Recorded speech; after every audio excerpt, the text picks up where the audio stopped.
Hey guys, welcome to HotLaps. This week we're going to be racing at Pocono, and this track is just terrible to drive here at iRacing. I'm really not going to bite my tongue about it. It is a pain. It is probably one of the most difficult tracks to set up for with this car, especially after the updated build. We're going to have to approach all three of these corners different from each other, just like every week that I say, only now we're dealing with 3 corners instead of 2 main corners of the track. Hey guys, this is Ray Alfala, and I'll be narrating the Pocono Hot Lap this week. On the left, you'll see me driving in my physical setup, and on the right, you'll see the instant footage.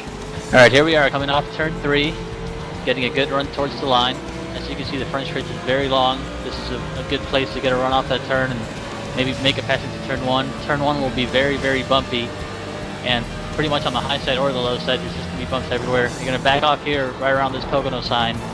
And you go in here very gingerly. The car just wants to basically hit the wall all the time or spin out right here on exit. The car loads on this banking right here, and you can use it to catch the car. And now you're finally on the straightaway, and it's another long pond straightaway. And you're headed to turn 2, which is all like Indianapolis. It's pretty much point and shoot right here at the safer barrier. You go into the turn, try to hit the apex on the bottom, and the car is going to get squirrely off the turn. If you make it, then short straightaway here, and you have an option to either run the grip strip in turn 3, which I did right here, or you can run on the bottom. Either works, it just depends what your car is doing. And get a good run off the corner. The car's going to get a little bit squirrely again. And that's a lap at Pocono Raceway. Take it away, Steve. Now there's a couple key features about this track. One is the huge front straightaway. I mean, we're going to be seeing speeds upwards of 205 miles per hour down the straightaway.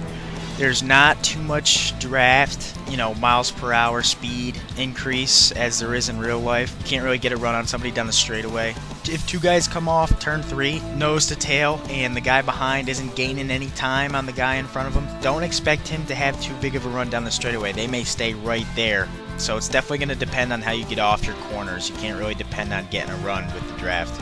Couple other key features. Turn 1, you are basically driving through a mountain range. There's just bumps and jumps and holes, and it is causing all kinds of problems for us setting up these cars. A lot of you guys that have been testing this car at this track this week in Class A races, there's no way you can get away from hitting the bumps unless you raise the nose of the car so high that it clears it all. But at a high-speed track like this especially, I mean, if you raise your nose so high, you guys know that you're just getting all that air under the car, especially down the straightaways, especially down that really long front straightaway. So we really have no choice but to have this car hitting the ground quite a bit in turn 1, and even in the tunnel turn a little bit too. Now turn 2, tunnel turn, it's very line sensitive. You have to be very, very precise. If we're missing this corner by maybe a few feet at the speed and the way our cars are set up, we are either knocking the wall down or we are spinning out. So look for quite a bit of tiptoeing through here all night. I won't say that you're going to see a lot of wrecks, but every one of us driving through this corner is going to feel like we're a second away from wrecking. So we're going to be up on the wheel through this corner. Now turn 3, very interesting corner. This is the corner that we're really going to be having trouble with. Most guys in the race tonight are basically settled on having their car handled to their liking for turns 1 and 2. Turn 3, we are just sacrificing an ill-handling car through turn 3. It is just so different the way the car handles through turn 3 versus the other 2 corners of the track that there is no way, with the way our shocks work and the way we're setting up these cars, there's no way we can get the car under us through turn 3 comfortably if we want to be fast throughout the majority of the track. So look for us to be really, really struggling through turn 3. There's not much of a low line. There's some grip up top. You're going to see a seam up there in turn 3. We're going to want to stay a little bit above the seam, maybe kind of straddle it a little bit to get our left sides rotating a little bit, maybe break some grip, get us a little loose and help us rotate. But obviously the exit off this corner is insanely important. I mean, we are just going to be struggling, and it is going to be a task for us to get through this corner clean all night. This in turn 1 is probably where I foresee the most wrecks happening. Not to say there's going to be a lot, but the ones that we will have will happen in these 2 corners. Now, one thing I know me growing up as a kid watching Pocono, We always look for these restarts, and they show that camera down from the end of the front straightaway, and they show them fanning out, and it looks like they're however many wide, and the commentators are usually exaggerating. Well, we're probably not going to have that too much. We can't pass until the start and finish line, and there's not too much aero, draft, suck up down the straightaway. So don't look for us to fan out. With the way restarts are and the jumps that the leader gets and the variance in people's restarts, you see it every week with us. Some guys just get excellent restarts while other guys just back the field up.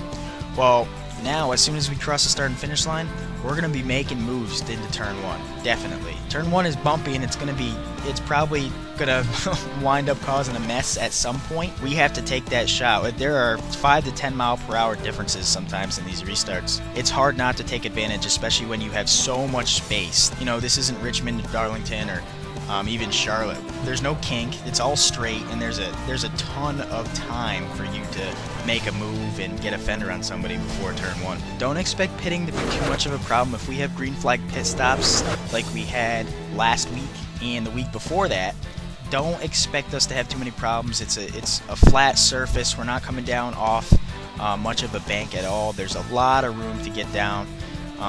The most important thing is to get off turn 3 clean. I mean, we're going to be wheeling it so hard off turn 3 that it's actually going to be a little bit difficult just to get down to turn 3 smoothly, but don't expect any problems. I mean, there's not too many people in this series that would have too much problems getting onto this pit road. Your leader coming down pit road now, and Towler spins coming into pit road. Richard Towler back ends. Alright guys, that's it for this week. I hope you enjoyed the surprise from Ray Alfalo and his GoPro this week. Hopefully the race tonight at Pocono is really good. Hopefully we've been entertaining you with these segments, and we'll see you at Kentucky.